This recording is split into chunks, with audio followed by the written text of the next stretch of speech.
کیا حالت نجاست میں قرآن، زیارات، دعائیں وغیرہ کی تلاوت کی جا سکتی ہے؟ دیکھیں،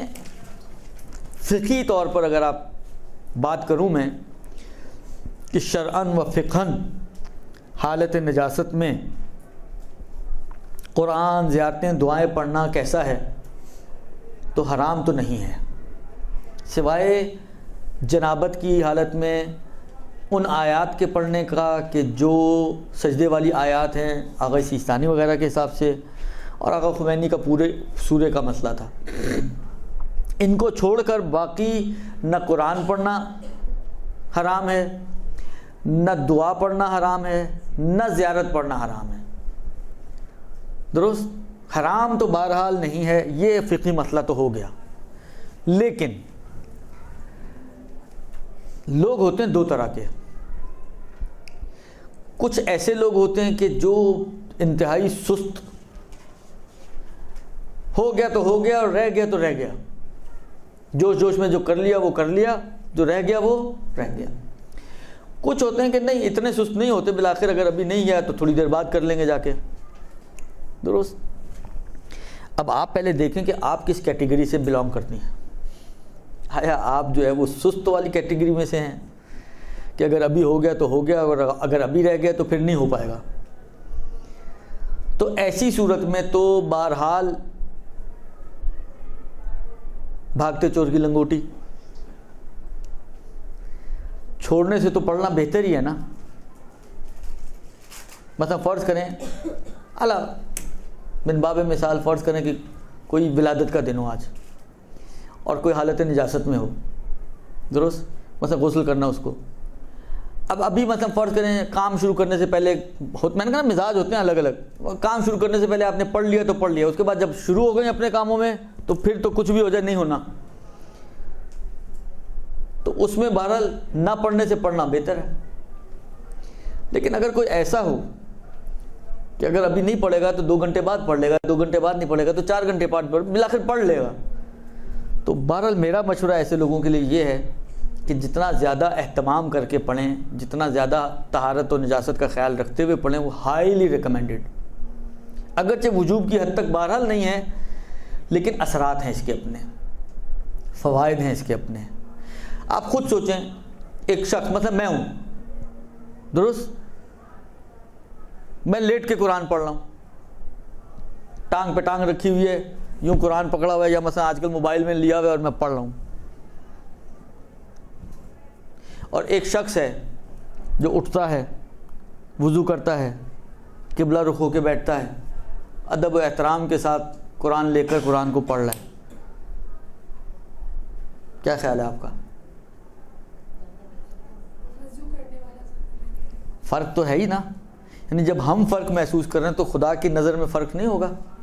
کہ ایک شخص ایفرٹس کر رہا ہے، وضو کر رہا ہے، اٹھ رہا ہے،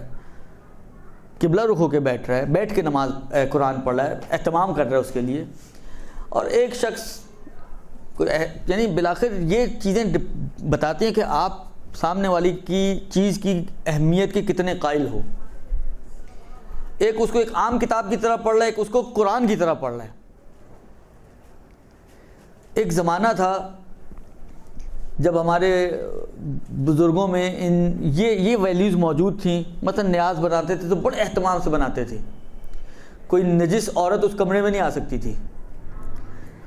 اس کمرے کو پہلے دھویا جاتا تھا، حالانکہ گھر نجس نہیں ہوتا تھا، لیکن اس کے باوجود اہتماماً اس کو پاک دوبارہ سے پاک کیا جاتا تھا، باوضو ہو کر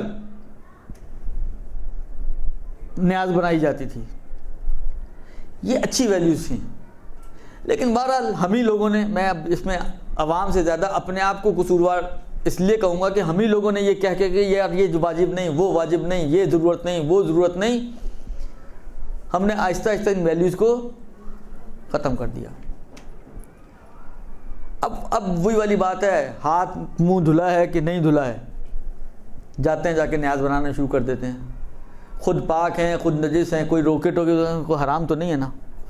کہانی ختم ہو گئی، پیسہ ہضم ہو گیا۔ جتنا اہتمام کریں ان چیزوں کو، بعض روایتوں میں اس کے، میں اس مزید آگے نہیں جانا چاہ رہا ہوں، لیکن بعض روایتوں میں بھی ان باتوں کے شاہد موجود ہیں کہ ان متبرک چیزوں کا احترام کرنا چاہیے انسان کو. اور بالآخر دیکھیں ہمارا تو سارا کام ہی نسبتوں پہ چل رہا ہوتا ہے نا. یہ علم، یہ تابوت، یہ ذوالجناب نسبتوں کی وجہ سے آپ ان کا احترام کریں. تو یہ نیاز بھی بالآخر امام صادق کی نیاز آپ دے رہے ہیں، یا مثلا بی بی کی نیاز آپ دے رہی ہیں، یا مثلا مولا امیر المومنین کی نیاز آپ دے رہی ہیں. تو بالآخر نسبت تو انہی ہستیوں سے ہے نا. تو اہتمام کیا جائے، تھوڑا بہت احترام کیا جائے اس کا، البتہ ایسا کہ جو معقول حد تک ہو، وہ بہت اچھا ہے. میں سمجھتا ہوں کہ ریکمینڈڈ ہے شرعن بھی. کہنا کہ بعض روایتوں کے، حالانکہ شرعن سے مراد میری ہے کہ بعض روایتوں میں اس قسم کی چیزیں ملتی ہیں کہ ان کو اہمیت دینے کی بات کی گئی ہے. اور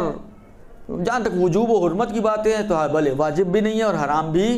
یعنی واجب نہیں ہے کہ آپ یہ اہتمام کریں، اور نہ کرنا حرام بھی نہیں ہے. آپ جس طرح ہیں اسی حالت میں آپ قرآن پڑھیں، آپ زیارتیں پڑھیں، آپ دعائیں پڑھیں. جو صرف پابندی ہے وہ یہی ہے کہ حرم میں جا کر معصومین کے اور اس کمرے میں آپ نہیں بیٹھ سکتے ہیں، لیکن آپ بہرحال زیارت پڑھ سکتے ہیں، آپ دعائیں پڑھ سکتے ہیں، آپ سب کچھ کر سکتے ہیں، کوئی حرج نہیں ہے. برحمتك يا أرحم الراحمين وصلى الله على محمد وآله